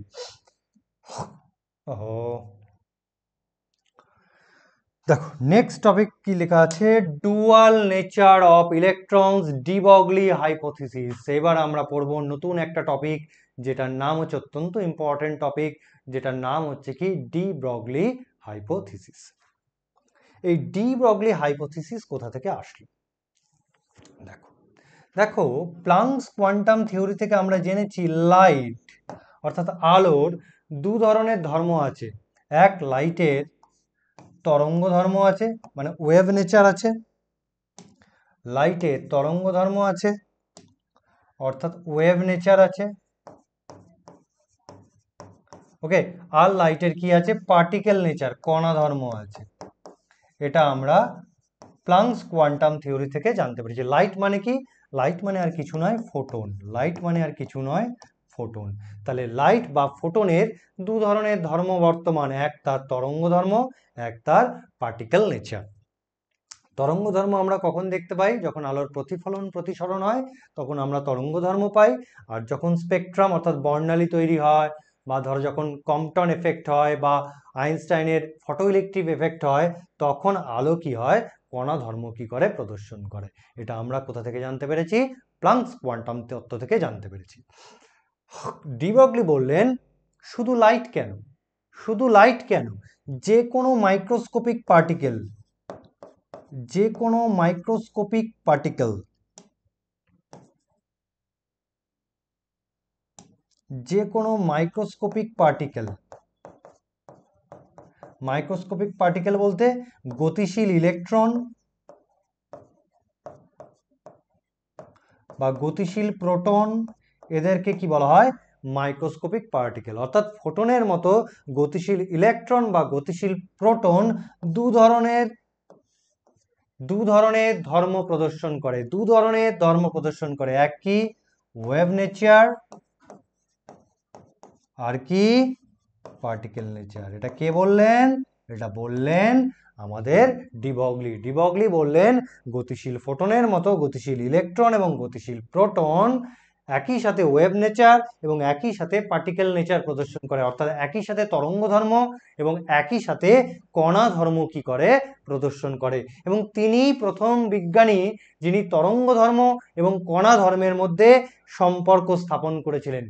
তিনি প্রথম বিজ্ঞানী যিনি তরঙ্গ ধর্ম এবং কণা ধর্মের মধ্যে সম্পর্ক স্থাপন করেছিলেন। ওকে, তাহলে ইলেকট্রন কখন তরঙ্গ ধর্ম প্রদর্শন করে? যখন ইলেকট্রন স্থির অবস্থায় আছে তখনও কণা ধর্ম প্রদর্শন করে, কিন্তু যখন ও গতিশীল অবস্থায় থাকে তখনও কি করে? তরঙ্গ ধর্ম প্রদর্শন করে। এই ধরো ইলেকট্রন, এই ধরো আমার ইলেকট্রন, এ যদি ভি গতিবেগে এদিকে মুভ করে, ভি বেগে যদি এদিকে মুভ করে, ঠিক ইলেকট্রনের ব্যাক সাইডে, ঠিক ইলেকট্রনের ব্যাক সাইডে কি তৈরি হবে? ওয়েভ তৈরি হবে। ইলেকট্রনের ঠিক ব্যাক সাইডে কি হবে? একটা ওয়েভ কি হবে? তৈরি হবে। ওকে, এই ওয়েভটাকে কি বলা হয়? এই ওয়েভটাকে বলা হয় ম্যাটার ওয়েভ। এই ওয়েভটাকে বলা হয় ম্যাটার ওয়েভ। তাহলে তোমরা বলতে পারো এই ওয়েভটাকে কেন তড়িৎচুম্বকীয় ওয়েভ বলা হয় না বা ইলেকট্রোম্যাগনেটিক ওয়েভ বলা হয় না? তার কারণ ইলেকট্রনের বেগ আলোর বেগের সমান হবে না। যেহেতু ইলেকট্রনের বেগ আলোর বেগের সমান হয় না, তাই এই ওয়েভকে আমি ইলেকট্রোম্যাগনেটিক ওয়েভ বলবো না, এর একটা নতুন নাম দেওয়া হয়েছে যাকে আমি কি বলবো? Matter wave. ওকে, যাকে আমি কি বলবো? Matter wave. তাহলে গতিশীল ইলেকট্রন একই সাথে তরঙ্গ ধর্ম এবং কণা ধর্ম প্রদর্শন করে। মনে রাখবে, কণাকে তুমি খালি চোখে দেখতে পাবে, কিন্তু কোনো তরঙ্গ বা ওয়েভকে খালি চোখে দেখতে পাওয়া যায় না। এবং ডি ব্রগলি হচ্ছেন প্রথম বিজ্ঞানী যিনি এই ইলেকট্রনের তরঙ্গ ধর্ম এবং কণা ধর্মের মধ্যে সম্পর্ক স্থাপন করেছিলেন। যে সমীকরণের সাহায্যে তিনি এই সম্পর্ক স্থাপন করেছিলেন সেই সমীকরণটাকে বলা হয় ডি ব্রগলি সমীকরণ। এই সমীকরণটাকে বলা হয় ডি ব্রগলি সমীকরণ বা ইকুয়েশন। তাহলে ডি ব্রগলি ইকুয়েশন কি? ডি ব্রগলি ইকুয়েশন হচ্ছে এইটা, lambda is equal to H by mv. এমভিটাকে আমি পি দিয়ে ডিনোট করেছি। তাহলে সমীকরণটা কি? Lambda is equal to H by mv. এটাই হচ্ছে আমার ডি ব্রগলি ইকুয়েশন, যেখানে এমভিটাকে আমি এখানে পি দিয়ে চিহ্নিত করেছি। যেখানে এইচটা কি? এইচটা হচ্ছে প্লাঙ্কের ধ্রুবক। এমটা কি?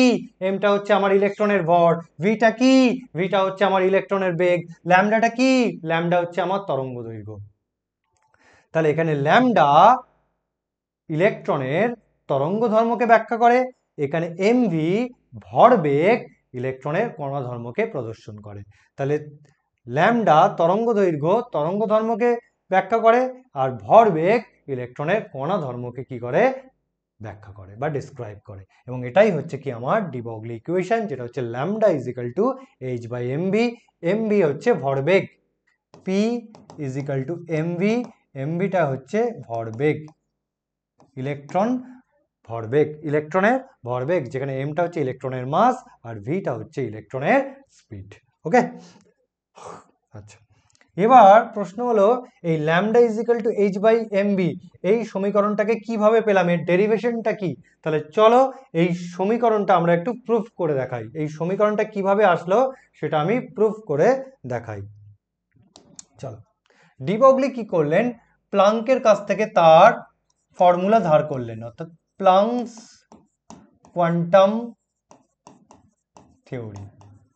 ওকে, ডি ব্রগলি প্লাঙ্কের কাছ থেকে তার ইকুয়েশনটাকে ধার করলেন, সেটা হচ্ছে কি E is equal to H nu, যেখানে নিউ ইজ ইকাল টু লেখা যায় এইচ সি বাই ল্যামডা।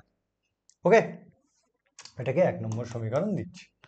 তারপর উনি আইনস্টাইনের কাছে চলে গেলেন এবং আইনস্টাইনের কাছ থেকে আইনস্টাইনের থিওরি থেকে তিনি ধার করলেন। তাহলে আইনস্টাইন ইকুয়েশন কি ছিল, E is equal to M C square, অর্থাৎ আইনস্টাইনের কাছ থেকে তিনি তার সমীকরণটাকে ধার নিলেন, সেটা কি E is equal to M C square. এটাকে 2 নম্বর সমীকরণ দিলাম। ওকে, এবার এই 1 আর 2 তুলনা করে পাই, 1 আর 2 তুলনা করে পাই, 1 আর 2 তুলনা করলে আমি কি পাই, 1 আর 2 তুলনা করলে আমি পাচ্ছি H C by lambda is equal to M C square, H C by lambda is equal to M C square, যেখানে সি আর সি কেটে গিয়ে এখানে একটা সি পড়ে থাকে। তাহলে অ্যাকচুয়ালি আমি এখান থেকে ল্যামডার ভ্যালু কি পাচ্ছি, তাহলে দেখো ল্যামডা ইজ ইকাল টু আমি পাচ্ছি এইচ বাই এম সি, ল্যামডার ভ্যালু এখানে আমি পাচ্ছি কি এইচ বাই এম সি।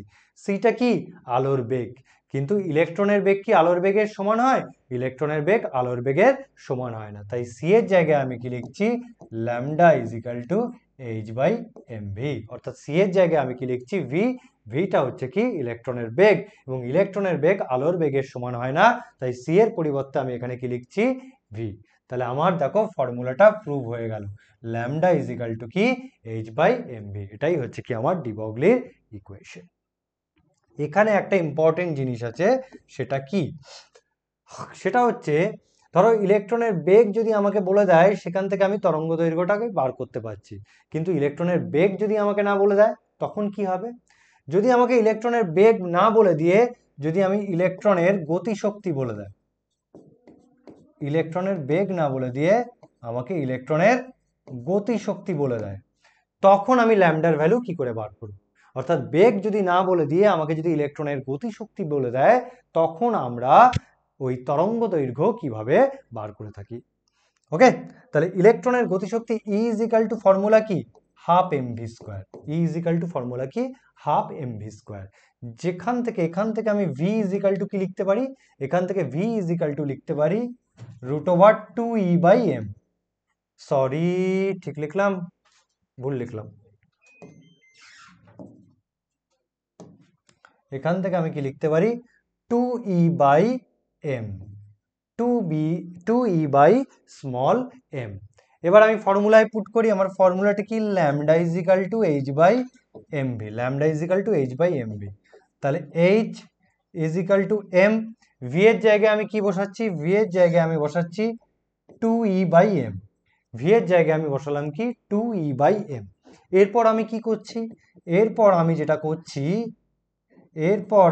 করছি, এই এমটাকে রুটের মধ্যে প্রবেশ করাচ্ছি, এমটাকে রুটের মধ্যে প্রবেশ করালে হবে এম স্কোয়ার, এই এমটাকে রুটের মধ্যে প্রবেশ করালে হবে আমার এম স্কোয়ার, নিচে কি এম, এখান থেকে এম এম কেটে গেল, আমার ফর্মুলাটা কি আসছে, আমার ফর্মুলাটা আসছে lambda is equal to H by root over 2 M, root over 2 M, অর্থাৎ ইলেকট্রনের যদি আমাকে গতিশক্তিও বলে দেয়, ই যদি বলে দেয়, সেখান থেকে আমি তরঙ্গ দৈর্ঘ্য বার করতে পারি। এবং এই ফর্মুলা ইউজ করে তোমাকে পরীক্ষায় অঙ্ক করতে দেবে, এই ফর্মুলা ইউজ করে তোমাকে পরীক্ষায় অঙ্ক করতে দেবে বা নিউমেরিক্যালস করতে দেবে। So it is a important formula, এটা হচ্ছে ইম্পর্টেন্ট ফর্মুলা, যখন আমাকে ইলেকট্রনের গতিশক্তি বলে দেবে, সেখান থেকে আমি এই ফর্মুলা ইউজ করে তরঙ্গ দৈর্ঘ্য বার করব। ওকে, চলো তাহলে দেখে নি ডি ব্রগলির হাইপোথিসিস থেকে কি ধরনের কোশ্চেন আমার পরীক্ষায় দিয়ে থাকে, চলো দেখে নি।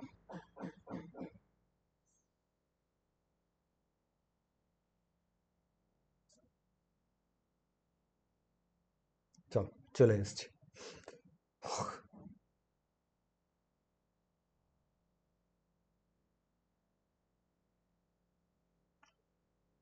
আচ্ছা, এখানে একটা ভুল আছে, একটু ভুল আছে, অপশনগুলোকে ঠিক করে নিতে হবে।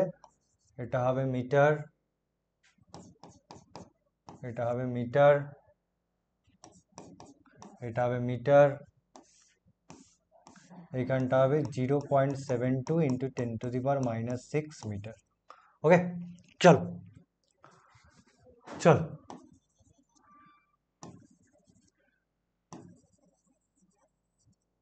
ওকে, দেখো আমাকে কি দিয়েছে কোশ্চেনে, একটি ইলেকট্রনের গতিবেগ 10 cube metre second to the power -1, অর্থাৎ আমাকে ভি বলে দিয়েছে কত, 10 cube metre second to the power -1। আমাকে চেয়েছে ইলেকট্রনের তরঙ্গ দৈর্ঘ্য কত। আমাকে ইলেকট্রনের ভর দেওয়া আছে এম ইজিক্যাল টু কত দেওয়া আছে, 9.1 into 10⁻31 KG.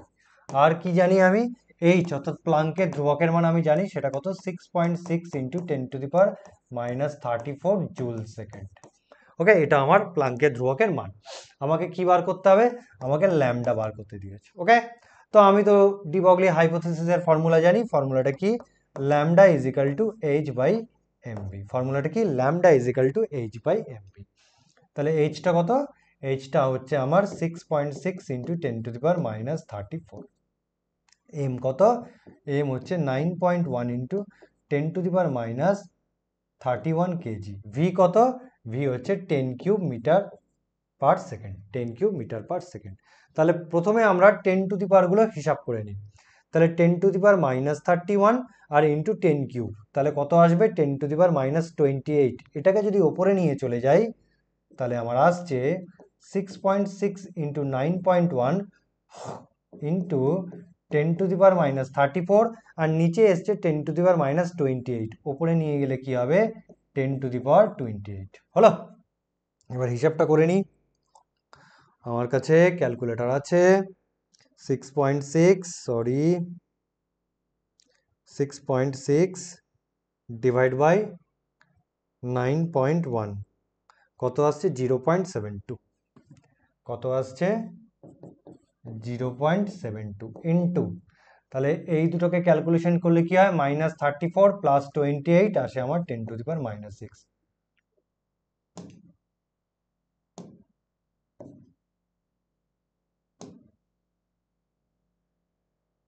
10 to the power -6 unit কিসে আসবে, মিটার। তরঙ্গ দৈর্ঘ্যের ইউনিট কত আসবে, মিটার। তাহলে আমার কোন অপশন ঠিক হচ্ছে, option D is the correct answer. Option D is the correct answer. Okay, তাহলে চল নেক্সট স্লাইডে।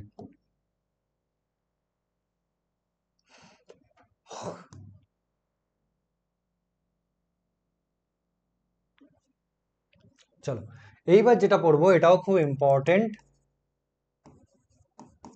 সেটা কি, হাইজেনবার্গ আনসার্টিনিটি প্রিন্সিপাল বা হাইজেনবার্গের অনিশ্চয়তা নীতি।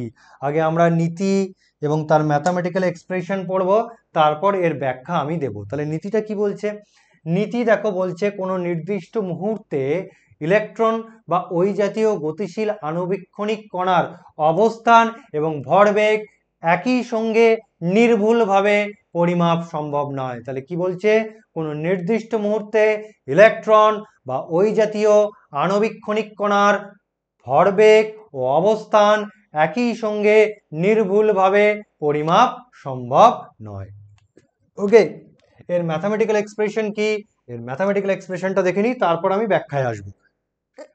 সেটা হচ্ছে delta X into delta P greater than is equal to H by 4 pi, greater than is equal to H by 4 pi. যেখানে ডেল্টা এক্সটা কি, সেখানে ডেল্টা এক্সটা হচ্ছে আমার অবস্থান নির্ণয়ের অনিশ্চয়তা,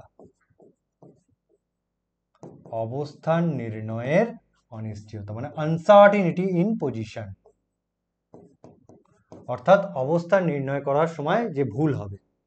ডেল্টা পি, ডেল্টা পিটা আমাকে বলছে ভরবেগ নির্ণয়ের অনিশ্চয়তা, ভরবেগ নির্ণয়ের অনিশ্চয়তা। ওকে, তার মানে হাইজেনবার্গ কি বলছে, হাইজেনবার্গ বলছে তুমি যখন ইলেকট্রনের অবস্থান এবং ভরবেগ একই সঙ্গে নির্ণয় করতে যাবে, তুমি অতি অবশ্যই ভুল করবে, তুমি অতি অবশ্যই ভুল করবে। এবং তিনি আরো বলছেন যে তুমি অবস্থান নির্ণয়ের সময় যত কম ভুল করবে, ভরবেগ নির্ণয়ের সময় তুমি আরো বেশি ভুল করবে। আবার ভরবেগ নির্ণয়ের সময় তুমি যত কম ভুল করবে, অবস্থান নির্ণয়ের সময় তুমি তত বেশি ভুল করবে।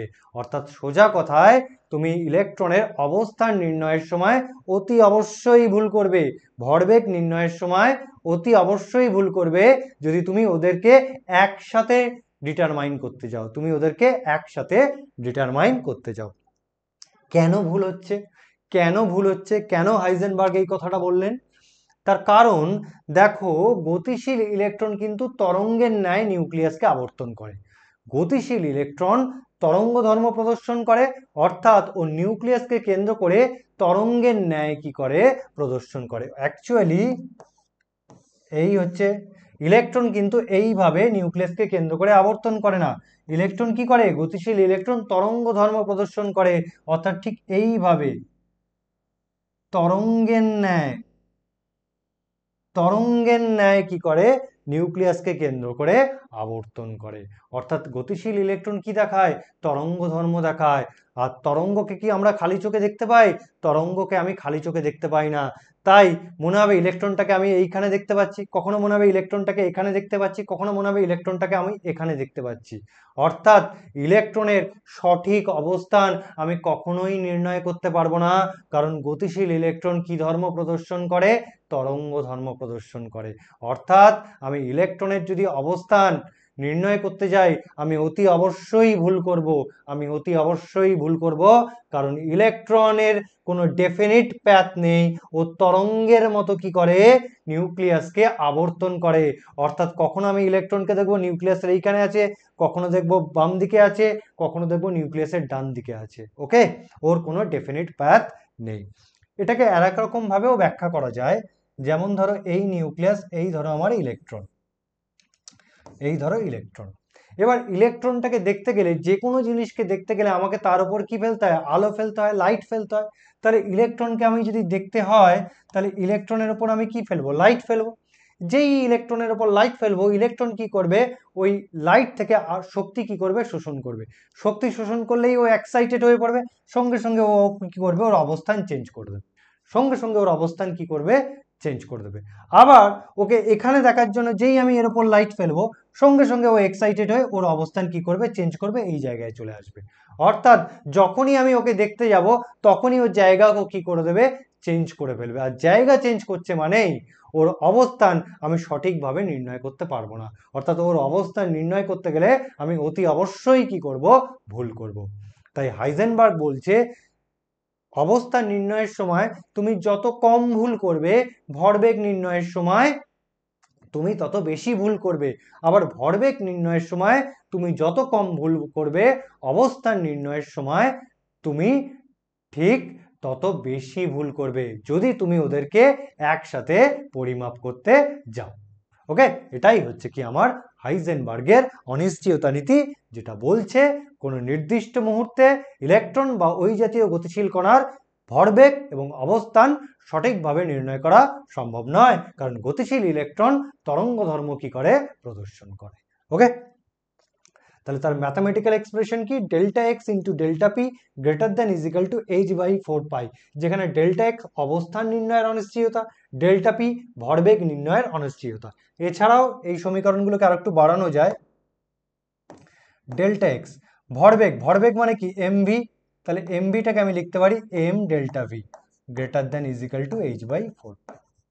ওকে, যেখানে ডেল্টা ভিটা কি, যেখানে ডেল্টা ভিটা হচ্ছে বেগ নির্ণয়ের অনিশ্চয়তা, বেগ নির্ণয়ের অনিশ্চয়তা। ওকে, এছাড়াও আর একটা অনিশ্চয়তা নীতি আছে, সেটা হচ্ছে শক্তি, শক্তি ও সময় পরিমাপের সময়, সময় পরিমাপের ক্ষেত্রে, তার মানে শক্তি আর সময়ের মধ্যেও কি দেখা যায়, একটা অনিশ্চয়তা রূপ দেখা যায়। তাহলে শক্তি ও সময় পরিমাপের ক্ষেত্রে অনিশ্চয়তা রূপ, সেটা কি,